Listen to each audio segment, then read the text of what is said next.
we're getting on, and we are live. Oh, jolly good. We're live, I believe, with another episode of Teaflix Tuesdays.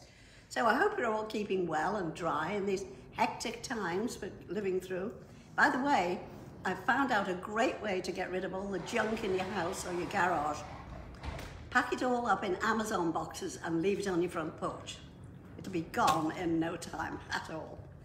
Anyway, we finally got our Christmas tree up at the weekend with a little help from our dear friends Devon and Veronica Palmer. They displayed their expert skills at shimmying up and down the ladder and putting all the baubles in place while Ruth was busying herself in the kitchen making schnitzel from us all. Martin and I, we sort of charged everyone's glasses and made rude observations from the Jeep seats. That was our contribution. You, rude? Me, yeah, yes, you. Possibly not. So our next task is to get to the 99-cent store and fill the same recycled gift bags that we use every year with all kinds of nonsense from Santa cheapskates. Yes. Oh, by the way, using the word cheap just reminded me, our friend Stacia Pratt, who is the publicist for a member of Cheap Trick, is Liverpool bound any day now. And her band of boys will be playing at the Cavern this weekend. Sunday, Sunday, is it? That's right. Yeah. And I think they're playing the Echo Arena as well. They're all over the place in England. So if you run into her, that should be a fun night. Give her a good old Scouse welcome, will you, if you meet her? Now, the Duchess of Sussex. Oh, well, hold on. So Barbara Seddon says hello from the Wirral. Oh, hello, Barbara. And Bill Hewitt saying, I thought you'd be over here for Paul's gig tomorrow in Liverpool. Well, oh, yeah. Hang on, Bill. Hang on. Why would we fly 6,000 miles when he's playing near here? Duh. Hello. Love you, but... Yeah, but come on. Get it. Mind you, so if anybody runs into a blonde girl called Pratt, and I'm not kidding, Stacia Pratt. Stacia Pratt, the Cavern. You can make fun of her last name because it's her married name. She's the publicist for one of Cheap Trick.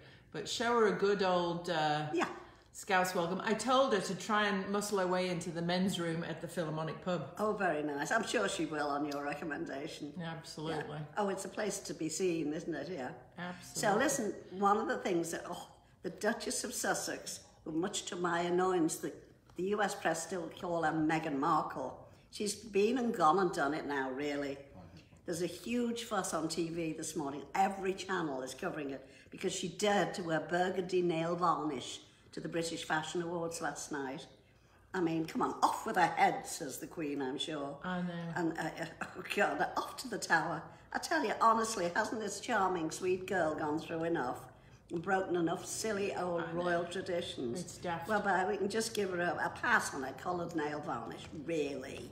I know. So this week's guest is ready. If you'd like to do a little quick intro. Excited to have her as our guest, Paul Abell, Dr. Paul Abell.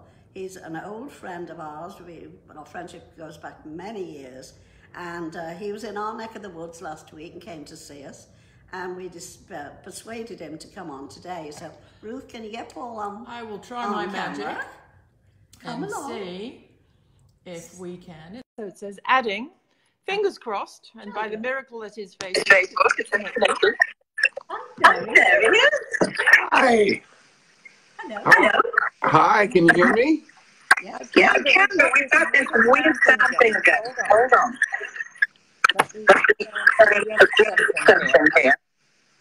With the sound. See if that's better. How's that sound now? That sounds better. But I think maybe louder.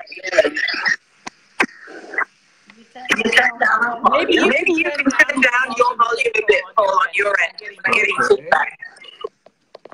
How's that? That's perfect. Okay. Hi, Angie. Okay, hello, Paul. How are you doing? Good morning. So it was great.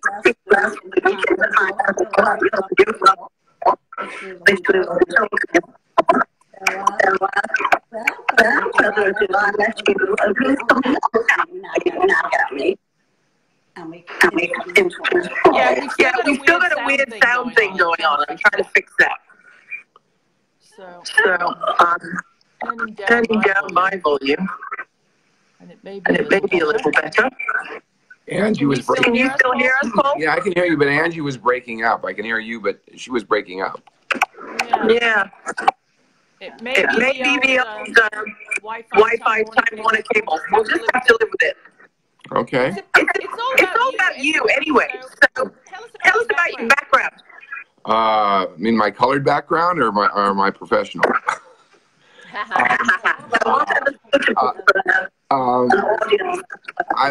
I've had kind of a whole bunch of different careers in life. I started out as a research scientist at McDonnell Douglas Medical Group, and then started working with emotionally disturbed adolescents, where the doctor there had just gotten back from China in the early 1970s and was all excited about acupuncture. So he wanted me to start learning acupuncture because I was interested in Chinese medicine, and then got into acupuncture without needles, Qigong, Jinshin, kind of acupressure stuff, and stopped working with emotionally disturbed kids and started doing some research studies on heroin addicts with acupuncture.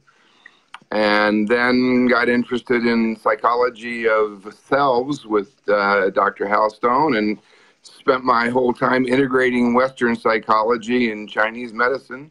Worked at the Pritikin Longevity Center for a number of years and had a private practice in Beverly Hills for the last 40-some years.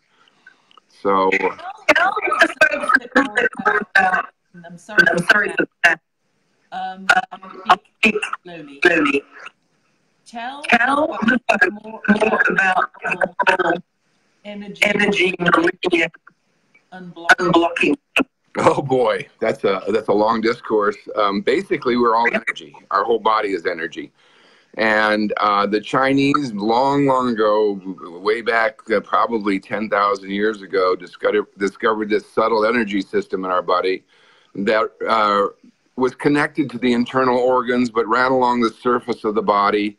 And they had 12 basic, what they called meridians, or channels of energy, corresponding to pairs of organs: lung, large intestine; stomach, spleen; heart, small intestine; heart governor, which is like the protector pericardium of the heart; triple warmer, which was the way we make energy with our food and ripening food into usable energy; liver, gallbladder, bladder, kidney for elimination. So it was a whole system that they had that had points along the meridians that would open up the energy, transfer the energy around the body, and bring wellness back. If you're out of balance and that energy is not flowing, then you can open it up and revitalize the body that way. Quick course. Did that go through? I mean, I could go on and on. But... Oh, okay. Well, and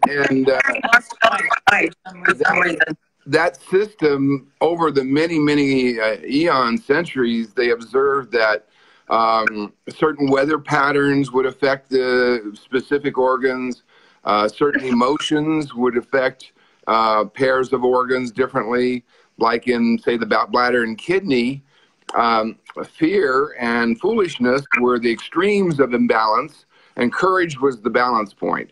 And of course, we know from Western science that the adrenal glands, when you get in a fear, fight, flight response, will secrete an immediate adrenaline, and things like stress and worry and that whole complex will cause cortisol to be released over a long period, and shuts down your immune system and causes all kinds of havoc. So that's just one example of them. Each pairs of organs have a different emotional kind of spectrum, continuum that will affect it. And that's what I worked with the voice dialogue, because within each one of us, there's a sub-personality that's, or a part of us, like the vulnerable child that feels that fear, that is prone to having that reactive adrenal system, and will have then problems with their kidneys or their back, which is the meridian for the bladder meridian runs along the back. And so that is often the case, that people that have that kind of network of problems have a whole fear issue. So working with the vulnerable child within, or the completely warrior, foolish person that runs out there and takes on the world, the Don Quixotes of the world. Well, that would then be on the yang side of it, or the excessive side of that energetic. Does that make sense? It does. It does. If I know more about it, but yeah, in principle. So that's, and basically longevity then, the more the studies that they've been doing, yes, heredity is incredibly important. Angie, you probably have some good genes in that department, I would imagine. But and certainly diet and exercise are key factors, as we found out at the Pritikin Longevity Center. But a lot of the research is pointing to you need more than that to reach that centenarian point where you're a long-lived human being. You really need a whole sort of network of psychological and sociological factors to be in place.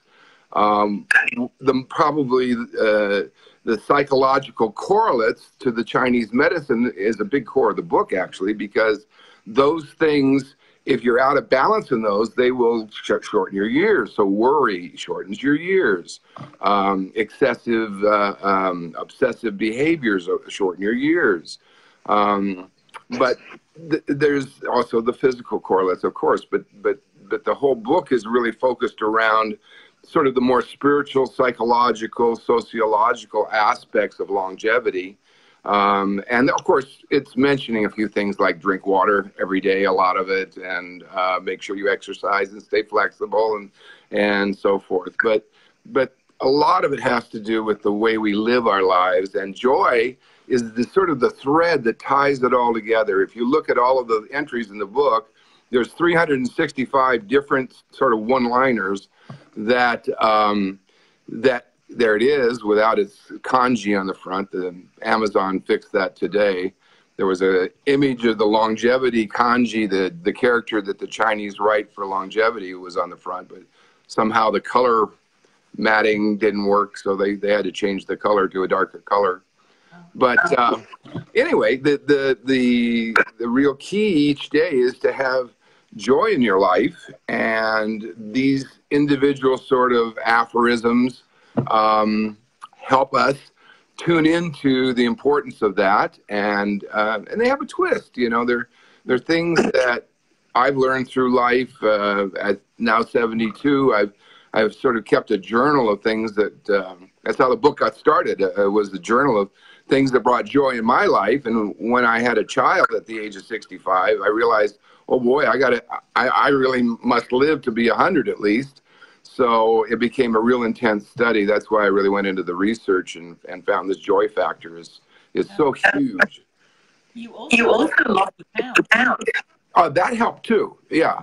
I was one of those lovers of food, and though I was working at Pritikin, I had more of a love of things probably not as healthy, wine being one of them. I was a regular wine drinker, now once a week if I'm lucky.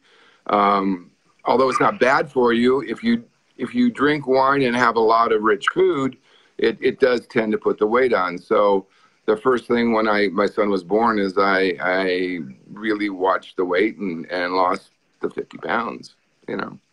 And now I feel much healthier. I exercise every day and do all the things that you're supposed to do to stay physically healthy. But you and things out, right? Sorry, I didn't hear that. You cut lectins. Oh, lectins, yes. That's sort of been a recent thing in the last year. A doctor from Loma Linda, who's a cardiologist, he was eating the vegetarian diet from Loma Linda, and he wasn't doing well. He was 75 pounds overweight. Dr. Stephen Gundry is his name. And he was getting sort of heart issues, plaque formation, pre-diabetic, all of those things, Syndrome X. And he said, something's wrong with this picture. I should be really doing well with the diet. And he exercised every day. And so he was sort of an anthropological nut, and noticed that before we started domesticating animals and feeding them corn and grains and everything and eating it ourselves in the form of bread, there wasn't a lot of heart disease. So he research what was the common thing and all of that, and it was lectins. It's a protein that the plants actually produce to keep the insects away. And when plants produce that extreme lectin, not all plants do it. It depends on the way their seeds are developed in the plant. But about half of the vegetables that we eat, and then the grains that we eat, that are fed to the animals, have these lectins in them that we as humans don't tolerate well. Causes inflammation in our body and our intestines. And he wrote a book called The Plant Paradox, which is a fascinating read, because it goes through the whole anthropological and scientific basis of his diet. And it's basically kind of the keto diet, but a little bit more extreme in the sense that you really can't eat these foods that have lectins. Nightshade family is really big. Most of the fruits, avocado is the only one really you can eat without having lectins. Grains, and about half the vegetables. So I've been doing that. So no beans, no legumes, no grains, rice, all the potatoes. It's all the fun foods. And if you eat meat, it can't be meat that's corn. What? She said no potatoes. No potatoes. And if you're a British person or an Irish person, I'm half and half. That's a sad thing, but I did stop it, and it did make it. And it wasn't like I went out and did a lot more exercise or anything like that. The weight just fell away because my intestinal system just wasn't dealing with it, and both my parents died from diabetic syndrome, so that's genetically in the loop, and so it's a good way to drop your blood sugar down into the normal range if you have that problem. So tell us your favorite joy is. Number nine. Read it? You want me to read it, or you want to read it? No, you read it. Okay. This one is one of my favorites because love is such a huge part of joy for most of us. That's where we derive a great deal of our joy from, is the love relationships. Primarily, are mostly the primary relationships are the ones where we get our biggest infusion of joy. So this one addresses that. Is joy is having unwavering trust in someone you love. For without trust, love cannot be more than a fiery passion, unable to survive precarious uncertainty. If we don't trust the one we love, then it's really, really not love. It's something else. It's a passionate kind of addiction, or it's a passionate attachment. But love requires trust. And so when you have that, there's a peace in your life and a joy of being with someone that you really do have as a mate, as a support system for you. And that is in one of the sociological variables, factors. That's a huge important one, is to have that primary relationship. Number 5 is really a good one. Just at the front of the book. When your heart and soul are filled each day with the unwavering numinous love of the infinite spirit. That was another one. When you have some connection to a power greater than yourself, whether it be nature or the spirit of nature, or a God, or a belief system and a philosophy that involves spirits, such as Buddhism, which is not a religion, by the way. And there are a lot of Christian Buddhists, so forth. But it's having that connection that makes you feel like you're part of it. You're energetically connected to it all. And people who live with that have a much greater sense of joy in their life and live longer. That's just a fact.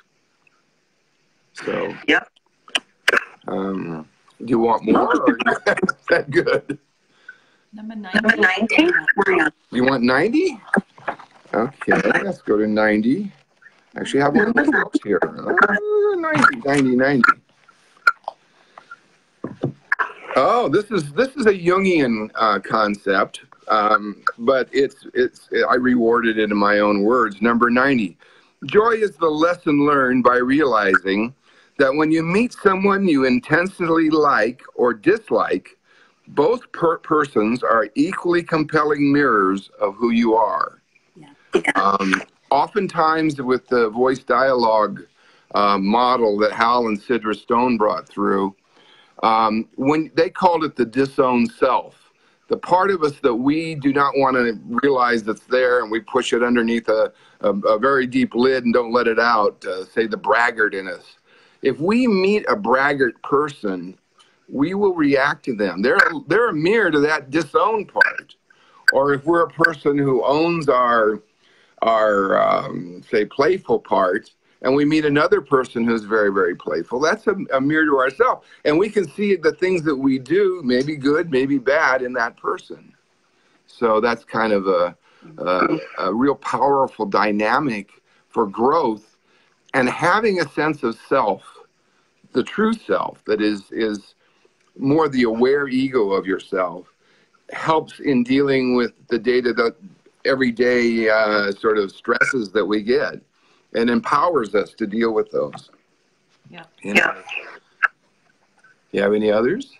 My favorite, 249. 249? Yep. Right. Yep. 249. Let's see. Obviously, I don't have them memorized by number yet. I probably will after the process goes on for a while. 249. This is an old Zen. Huh? I can send a copy of the book. With the kanji or without? Without. Oh, okay. Well, I only want the ones with. Collectors.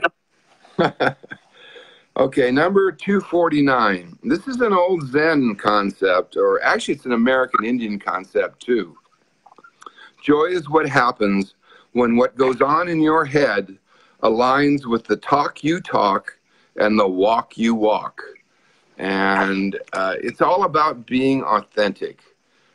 If you're not authentic, then it's like Scott Peck's book, Living the Lie, People of the Lie.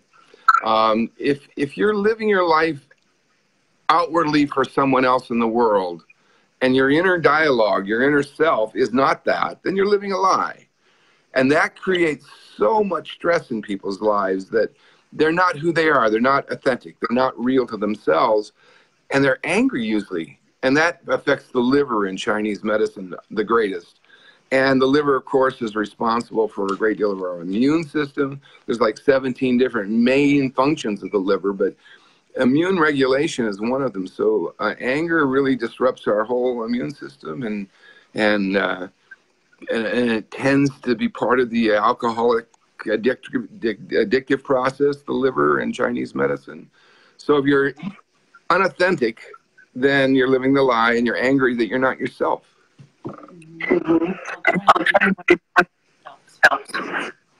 What did you find? This one 249 stuck out to me because of everything happening in the news every night. People cooperating with investigating. It's putting a stress in the whole nation, anger on both sides of the fence, because people who are not for the administration want transparency. They want to know what's really happening. They want to see that who is this person, and the people on the conservative side really have now a challenge to make him walk the talk that he's doing, and they want him to do these things. I mean, they really want him to build a wall and do those things. But now he says something, and then he'll back off a little bit, and that makes them mad. So, we need some sort of I think we need a master arbitrator in office somewhere there that can say, look, this is the way the government's going to head. This is the thing that will help the majority of the people have some sort of peace and joy in their lives, to have a stability day to day. That'll be interesting, the next election, what happens. Well, I was thinking more of and Cohen. Yes.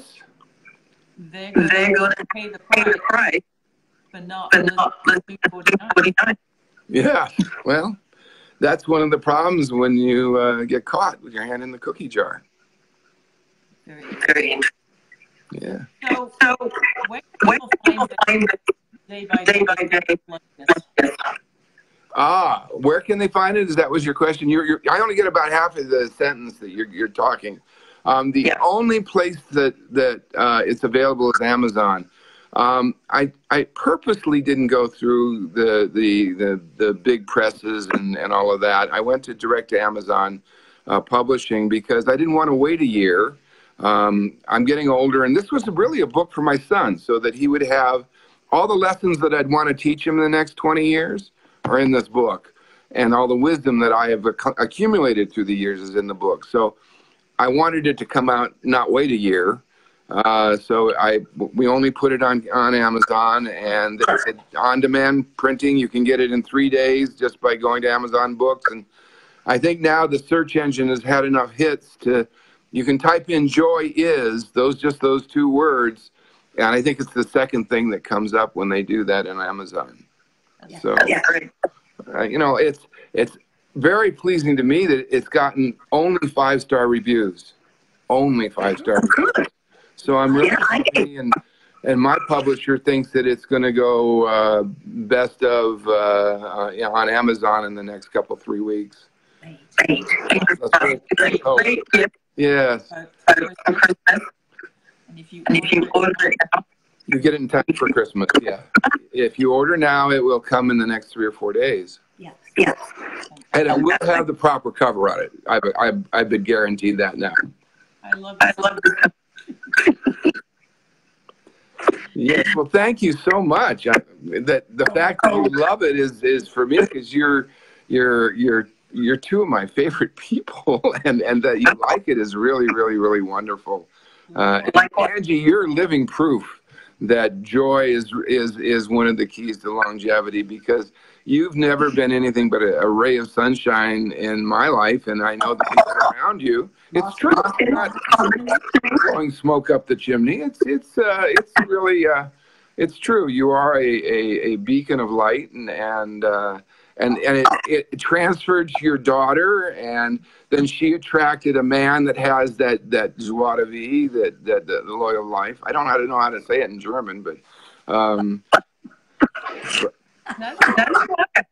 yeah, it's really, isn't that true, Ruth? That she is that ray of light, that she lives the principles. So I think you succeed. Well, my pleasure. Really, truly my pleasure. Sign off for the little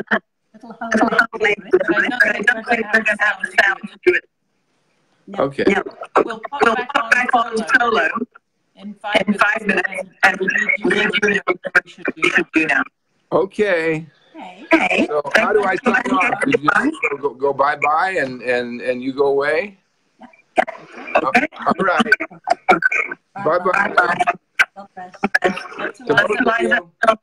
And a big hug to Martin. You bet. Bye-bye.